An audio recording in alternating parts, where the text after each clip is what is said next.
I was having a conversation the other day with a very good friend.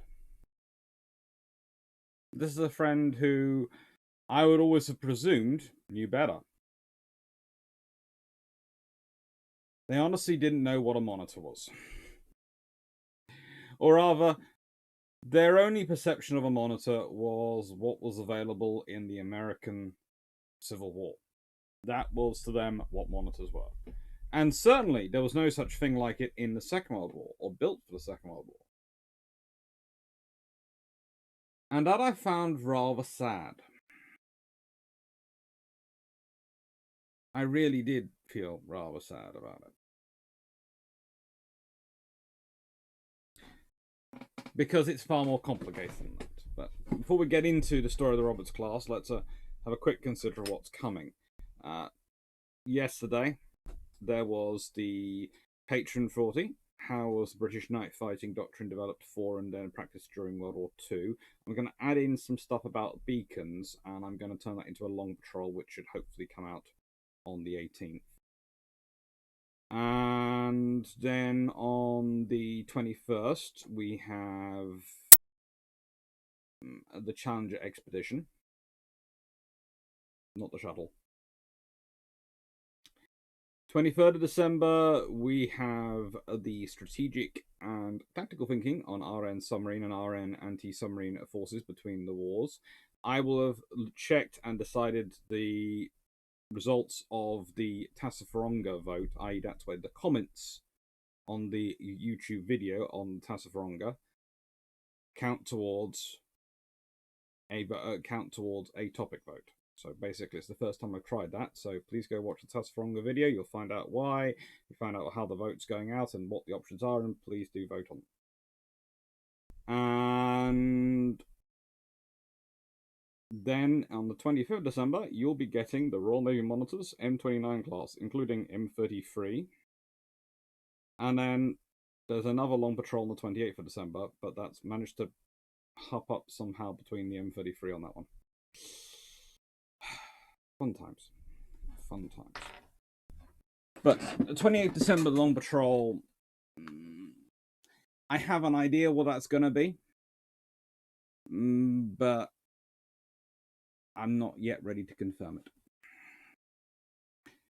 So, this is sort of a bonus. And this is the same slide you're going to see in the M33 because video, the M29-33 video, because this is the slide in there to talk about World War II. It's also a good slide to start off a discussion on the Roberts class. They are gorgeous ships. They really are gorgeous ships for what they do. They are entirely functional. They have two 15-inch Mark I guns, a single turret. As you can see, that turret is in an elevated position to provide it with greater long-range fire and accuracy.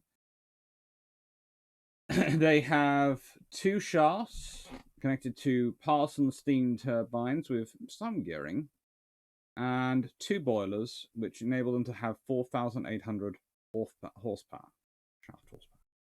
And that gives them a top speed of 12.5 knots. This ship, believe it or not, could require a crew of up to 460. And Roberts herself had a standard displacement of 7,973 tons and a full load displacement of 9,150 tons. Abercrombie was 8,536 tons in standard, but 9,717 tons in full load. So she managed to put on 600 tons without being too dissimilar in design. Both also had 8 4-inch guns mounted in 4 twin mounts, which you can see if you look at the picture shown.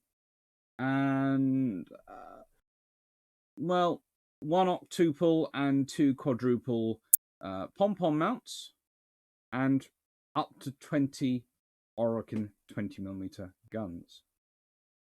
Her armor, well, the turret had 13 inches of armor, the barbette was 8 inches, and she had a belt of 4 to 5 inches.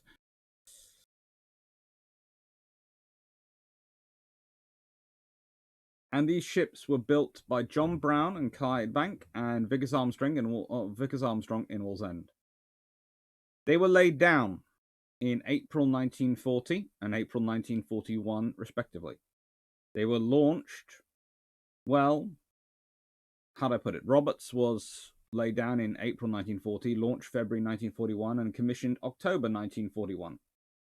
She would serve with the Royal Navy into the 1960s and be finally broken up in Inverking in 1965. Abercrombie, laid down April 1941, launched March 1942, commissioned May 1943, broken up at Barrow and Furnace in 1955. What were these ships built for? Why was the RN building so much fewer? They only had two in service at the beginning of World War II. Surely they needed to have a plethora in service like they did in World War I. Well, in World War II, the amphibious operations aren't an ongoing commitment like they are in World War I. Dardanelles goes on for months with continual support needed by monitors. Western Front, which is how this whole series started, and the naval support for the Western Front, goes on for years. The monitors are always providing support, but from 1914 through to the end of the war, they are providing support. They are there almost daily. There is at least one monitor, if not more, providing fire support for ongoing operations.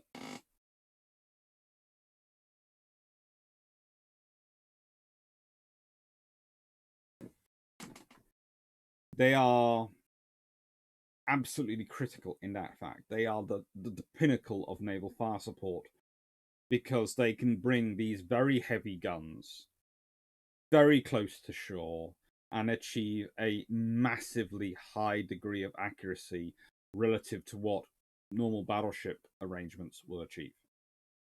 Because everything is focused around supporting one pair of guns. You're not averaging out the different turrets, different positions. You're not, how do I put this? You're not having to think about mass engagements. You can take your time to an extent. You are concentrating on one turret, one pair of guns. Guns which you become familiar with their characteristics of in a way you can't when you're dealing with a ship which has 8 guns, 9 guns, 10 guns, 12 guns. This huge arrangement. You are then dealing with averages and work out how she shoots overall. Whereas with a monitor, you can focus in on the turret. You can focus in on what can this gun do. And this is why some of the longest range shots that we are absolutely sure were as far as we know they are short, as we think they were fired by monitors. Because we know exactly where the monitor was, and because it's hitting a target on land, we tend to know exactly where the shell hits. Kind of useful.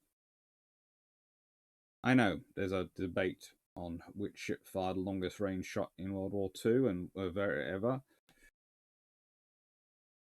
Often those debates are done between battleships because they're, competing for the top spots because they have numbers.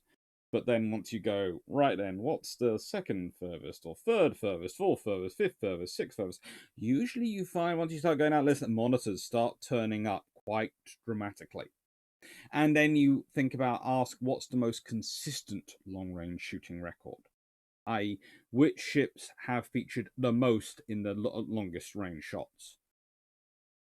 And it's monitors. Because they are designed around providing precision fire support as much as you can get precision with a 15-inch gun at this time. This is the equivalent of loitering munitions, which we talk about today. In the 19 World War I, they didn't have loitering munitions. Aircraft just didn't really have the endurance to do on-call air support. Even in World War II, sometimes you'd have on-call air support, but it's iffy. In it's getting more and more as it's going on. As you get enough aircraft, sometimes it's a product of having enough aircraft you can maintain them there, which is kind of like what they do in Vietnam. But it is now sort of become more of a product, especially with drone warfare, of being able to maintain aircraft airborne for a long time and attacking with small precision munitions. You didn't have that option. This was the equivalent. That's often something which is quite difficult to explain to a class, because they're looking at this and going, but that's not the same. And I usually use, honestly, a biblical example. Our ways aren't your ways. My ways aren't your ways. That's one of the lessons which is taken from a lot of the Old Testament. You don't understand God. As we're getting close to Christmas, I can get a bit biblical and be okay. You can't understand everything in the universe, basically. Scientists are trying their best, but we'll see what happens. But that's the same in history, in that you often have the same challenges, the same needs. We need on-call fire support. We need the available fire support. But we don't have the same technology. So this doesn't mean this is a dumb way of doing it. It means it's a different way of doing it. It means it's the best option of those available with the technological base they had at the time. And monitors were good for that. They were slow, but they didn't need to be fast. They weren't going to do high-speed maneuvering. If there was any high-speed maneuvering needed to be done, there was an escorting destroyer which would do the high-speed maneuvering. And in fact, there's one example with HMS Roberts where a destroyer... This is one of those stories, okay. She's in the Mediterranean. She's providing fire support. I think it was the Salerno. And there's torpedo boat attack by German boats, or possibly Italian boats manned by German crews at this point. It's a debate. And a destroyer, they get really, really close to destroyers. And a destroyer manages to smack one of the torpedo boats with its stern. Now, the thing is, that story, and I will say this now, I have only ever found in one account of the history, and honestly, the rest of that book reads like a boy's own story. So, and if you don't know what boy's own means, it's basically comic books. So, there's part of which is incredibly skeptical of it, which is why I'm not giving a name of destroyer, and I'm just mentioning it. But that's the point. Roberts wouldn't be expected to do that sort of thing. If it was going to be done, it was going to be done by the destroyers which were escorting it. Roberts' job was to keep going and have firepower which spread out around it, but mainly it was to turn up and survive. And because of this, they were incredibly fat to make them as survivable as possible. Let me give you an example. They have a length of 373 feet, or roughly 114 meters. And a beam of 89 feet, or roughly 27 meters. So, their beam to length to beam ratio is very close to 4:1. Very, very close to 4:1.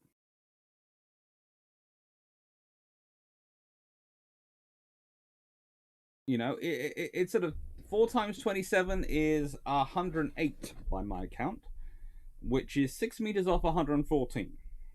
So if you want to do the precise maths, you can, but it's very, very close to a beam to length ratio of 1:4, or length to beam ratio of 4:1, depending on how you want to write it. Draft in Roberts is 13 foot 6 inches, or 4.11 meters. In Abercrombie, it's 14 foot 5 inches, or 4.39 meters. So, they're a mobile phone. Very, very thin, this bit. Quite long this way. Quite flat this way. That's the sort of shape you're dealing with in terms of hull. Which means they have a lot of area, and if you have it subdivided, it makes them quite resistant to getting holes in them and sinking, because they have a lot of still surviving floatability. It takes a lot to make them dense enough to sink, basically. And if you're attacking from either side, you've got humongous torpedo bulges, which are going to take the impact, and it's still going to stay afloat. This example is that HMS Roberts, during Operation Torch, is damaged by 2 500-kilogram bombs. She's before Salerno takes place, she is repaired, and she takes part in Salerno and Normandy and the landing at West Capel.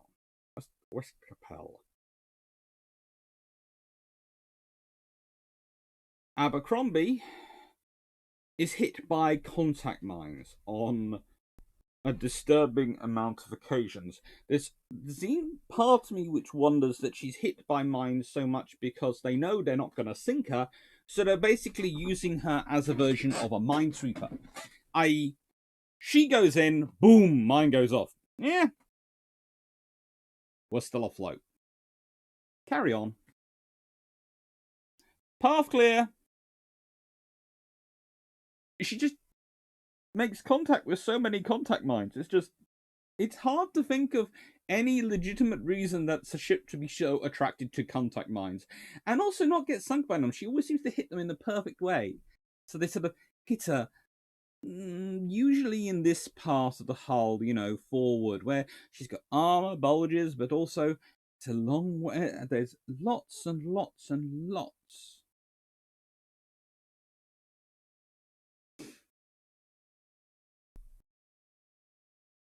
of bulkheads between them and the turret and the ammunition. It's just... But they are good ships. They are worthy ships. And they should be remembered for what they do in World War II. And they do a lot.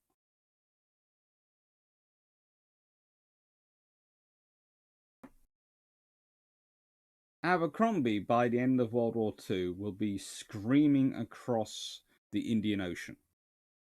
And this is in July 1945.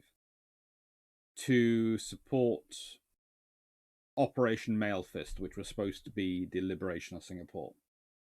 And she's at Aden in August by the time of the Japanese surrender. But she's not recalled till September,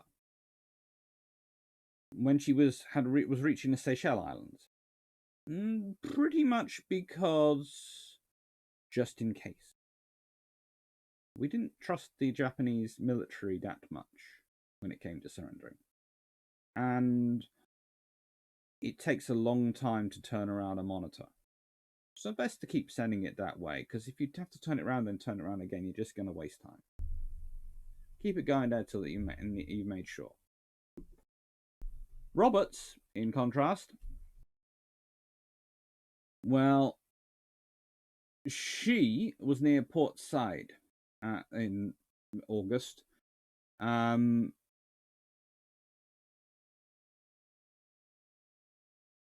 She had reached Killarney Harbour in Kenya by September, and that's when she's recalled.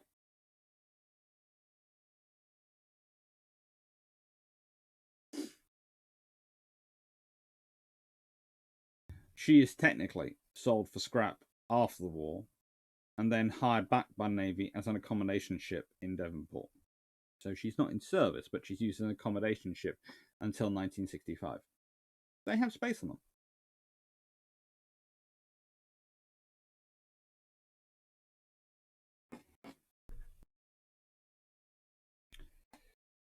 Now, the guns are an interesting story on these ships because usually people go, oh, they came from the Marshal Ney class of World War One. You are quite right, but not right. Because one of the turrets, and I think this is Abercrombie's turret, was originally one of the 15-inch turrets which was being built for HMS Furious. Then they decided to make Furious an 18-inch gun ship because they had these 18-inch guns in stock. Apparently, they built them from nowhere because, people often build 18-inch guns randomly. And after they'd worked on them, they had to produce modified turrets for them. Terrible. Took so much time. Anyway, so those 15-inch guns that 15-inch turret got used on the Marshal Ney class. And then it gets used again on Abercrombie because, yes, the Royal Navy keeps turrets with 15-inch guns in them in stock.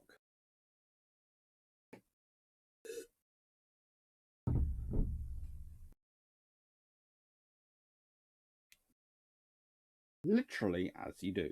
You have warehouses with full turrets and 15-inch guns sitting them just sitting around the place. And then you go and build 14-inch guns. Why?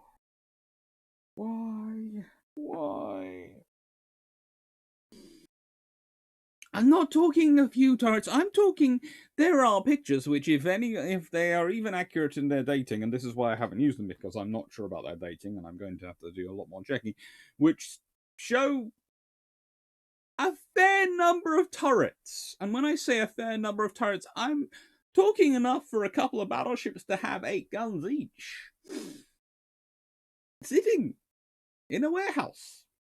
Which doesn't surprise me because you do need spare turrets and all these things to maintain the fleet operational capability.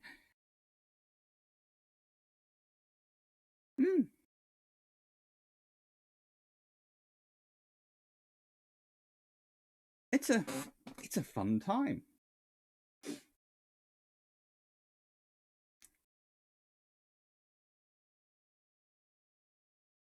Now, it gets more interesting once you start to consider where the guns went, because just quickly skip to the end. Quickly. This is one of HMS Roberts' guns. This gun actually has a very interesting history because it started out as one of the guns on HMS Resolution. But the barrel, we're talking about the barrel, is removed from Resolution, part of the reconditioning, swapped into the pool of barrels.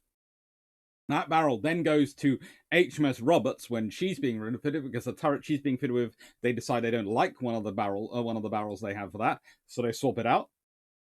Goes for, and is now in front of the Imperial Museum.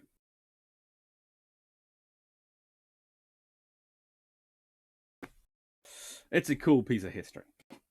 As you can see, the operations they took part in. Yes, there is Warspite, often famed for taking part in operations. Everyone talks about the battleships.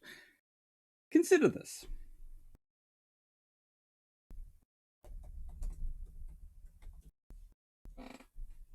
HMS Warspite had a draft of 10 meters. Over 10 meters. So let's be honest, you prefer not to take her in any water shallower than 11 meters? Probably 12 meters, because let's be honest, she's expensive and she's important. So, de facto, you're going to keep her as far away from shore as you possibly can, really. 15 meters might actually make most officers happier, especially if you want to be able to maneuver. And because then if it gets suddenly a bit shallower, it's okay. You've still got plenty of clearance room. These two can go down to 5 meters or less water. And no one worries, because they're a monitor. That's what they're there for. That's a lot closer to shore. That's bringing very big guns very close to shore.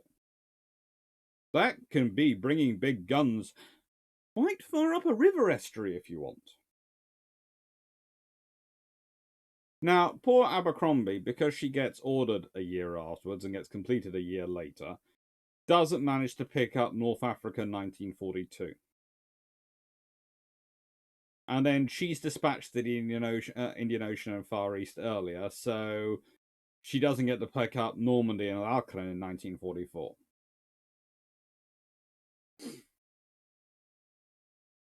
But there you go. North Africa, Sicily, Salerno, Mediterranean. These are ships which have service lives that are measured in years within a war. Look how many battle honours it picks up in that time. Active or what?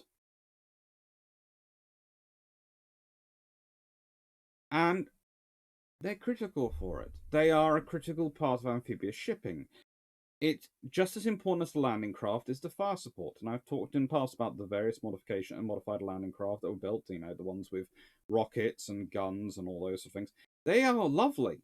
But let's be honest, none of them is the firepower that you're bringing if you're bringing a pair of 15-inch guns. That is a lot of firepower. And if you're bringing the amount of equipment and gear you normally have in a battleship to coordinate 8 guns across 4 turrets, which are all at different levels, and all this equipment is focused on 2 guns in 1 turret on 1 level, you start to realize why it achieves the level of accuracy it does.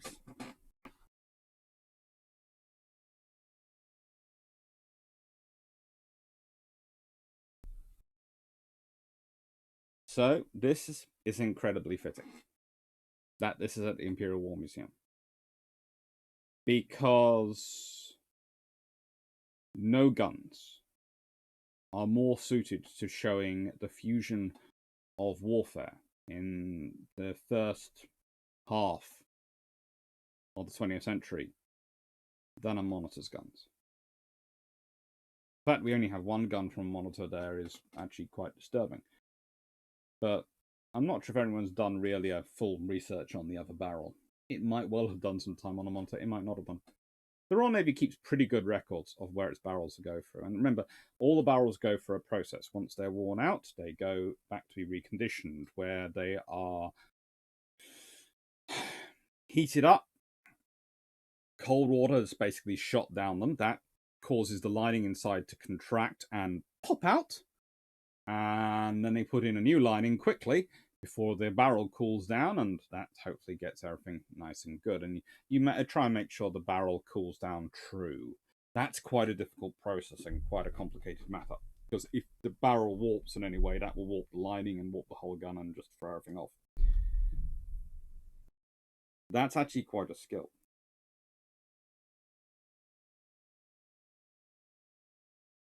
But this again goes into the Royal Navy. One of the arguments I often get into people is they go, well, why didn't they adopt the 16-inch gun more quickly? And why in World War II don't they adopt the 16-inch gun more quickly? Because they've got a huge industry supporting and around the 15-inch gun. And the 16-inch does have advantages over the 15-inch. I'm not going to get into all the different disputes, but it's not so much to justify getting rid of all the infrastructure you have. It's another argument against a 14-inch gun, though, which the Royal Navy adopt for the King George V, because they do have this huge pool of barrels of resources structured around supporting and maintaining 15-inch guns. It would be far easier to implement a higher caliber, to go from a 15-inch 42 to a 15-inch 45, or maybe even a 48 gun, than it is to implement a new gun. Which is another reason why I often argue the 14-inch is a political decision. But we'll leave that to one side. That's a rant for another video. I hope you've enjoyed this one. It's not as fulsome as the others, but that's because these ships, they turn up. They provide fire support, they blast away, and they go off to the next operation. They're not an ongoing commitment to an area, because that World War II is a different war from World War One. World War II is a war of maneuver in a way that World War One really isn't. World War One starts out as a war of maneuver and then contracts down to the Western Front. And it contracts down. And the attempts to turn it back into a war of maneuver, the Dardanelles, etc., they are interestingly planned, badly executed. Interesting conceptions, badly executed. I've talked before about monitors being part of Jackie Fisher's plans for going through the Denmark Straits, for supporting Denmark in any operation against Germany. If you could force Germany to invade Denmark, which is something they'd done before a fair number of times, that was an option in World War II. Why is it not an option in World War II? Because the Germans had noticed their weakness in World War One.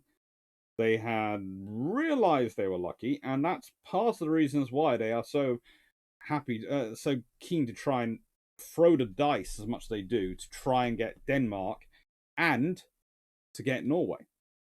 Because if they get Denmark and Norway, they shut that off as an option.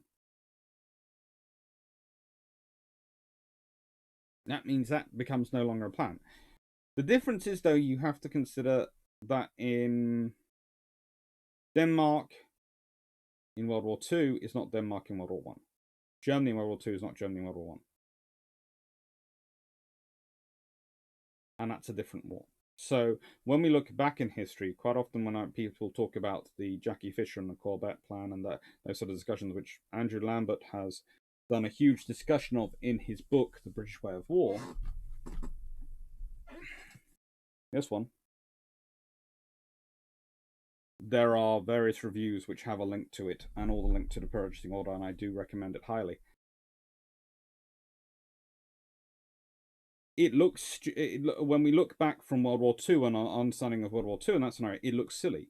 When we consider it from looking forward in World War One, it seems sensible, because basically the idea is you forced to make the Germans believe what they already think is anyway. They already think the Danish, they have a paranoia over them, are going to side with the British. And you leak documents or something and get them to actually invade.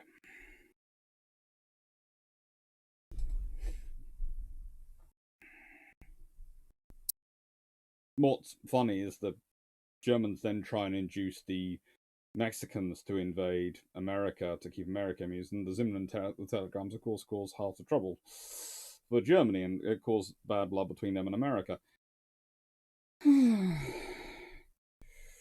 So,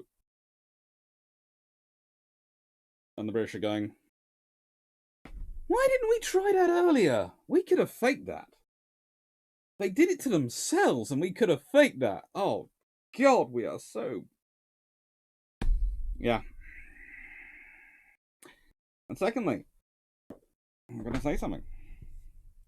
Thank you to all those who are buying my book, and thank you to all those who are writing reviews on Amazon, because apparently my aunt's been reading them and she thinks it's amazing. So thank you for everyone who's been writing reviews on them there. Again, you will find, actually what I'll do is I'll put links to both this book and to Andrew's book in the description of this video, and I hope you enjoy them, because they are good books to have. I'd also recommend, if you are interested in World War II amphibious operations, and I'm going to be doing more work on them as time goes on, he says, I'll pause this while I hunt a book. Dunkirk, Operation Dynamo, 26th of May to 4th of June, an epic of gallantry. Forward is by Admiral Sir James Burnell Nugent, introduced by M.J. Peirce, and this is part of the Britannia Museum Trust press series, and it's really, really good, and it's a really good source factual guide to what went on and what was going on. Thank you very much for watching these videos. I hope you enjoy what's coming up, and take care. Thank you.